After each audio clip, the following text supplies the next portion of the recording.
ayat 36. Saya baca yang langsung perintahnya aja ya di sini ya. Di sini yang terakhir Allah Subhanahu wa taala berfirman, "Fakulu minha."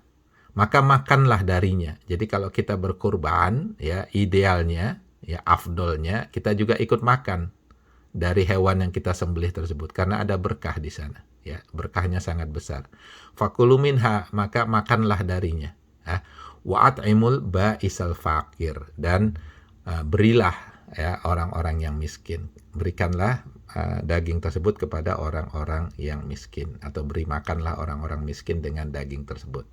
Jadi di sini jelas ya, fakulu minha, ada perintah ya, kalau memang bisa ya, ideal ya, kalau kita potong sendiri, kita hadir di hewan korban kita tersebut, kita makan dari daging hewan kita korbankan tersebut karena ada berkah di sana. Kemudian sisanya ya kita berikan kepada fakir. Kemudian juga ya di surah yang sama, surah Al-Hajj ayat 36 ya, saya akan bacakan lagi juga yang perintahnya aja di sini ya. Fakulu minha, makanlah darinya. Jadi sekali lagi di sini Allah Subhanahu wa taala merintahkan kita kalau bisa makan dari hewan kurban kita, dagingnya tersebut karena ada berkah di sana. Wa at'imul qani'a wal mu'tar, dan berikanlah kepada orang miskin dan peminta-minta. Ya, jadi ini salah satu dalil ya bagaimana kita mendistribusikan potongan atau daging hewan korban kita. Kita makan dan kita berikan kepada fakir miskin. Nah, secara umum ini yang juga dilaksanakan oleh Rasulullah SAW ya, itu beliau membagi daging kurban itu menjadi 3 bagian. Jadi 3 bagian ya.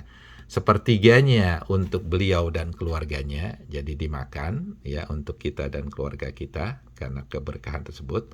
Yang sepertiganya diberikan kepada teman-teman dan tetangga ya, sebagai hadiah.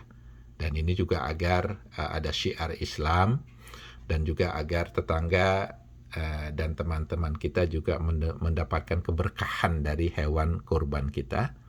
Dan yang sepertiga terakhir itu diberikan kepada fakir miskin. Nah, ini kaidah umum dalam mendistribusikan daging kurban. Ya, sepertiga untuk kita dan keluarga, sepertiga untuk teman-teman dan keluarga, tetangga, dan sepertiga untuk orang-orang fakir miskin.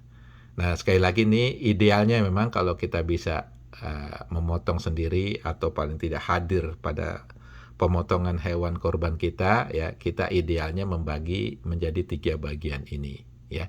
Yang pertama sahibul kurban, ya bagi orang yang berkurban, ya Rasulullah SAW bersabda, jika di antara kalian berkurban maka makanlah sebagian kurbannya. Ini sama dengan perintah Allah Subhanahu wa taala tadi ya, di ayat 28 dan 36 surat Al-Hajj, ya. Fakulu minha, makanlah dari hewan korban tersebut. Kemudian sepertiganya kita berikan kepada tetangga sekitar dan juga teman dan kerabat kita. Dan yang sepertiga lagi kita berikan kepada fakir miskin, gitu ya. Nah, maaf Mas Agus, ya. sudah 45 menit. Oke.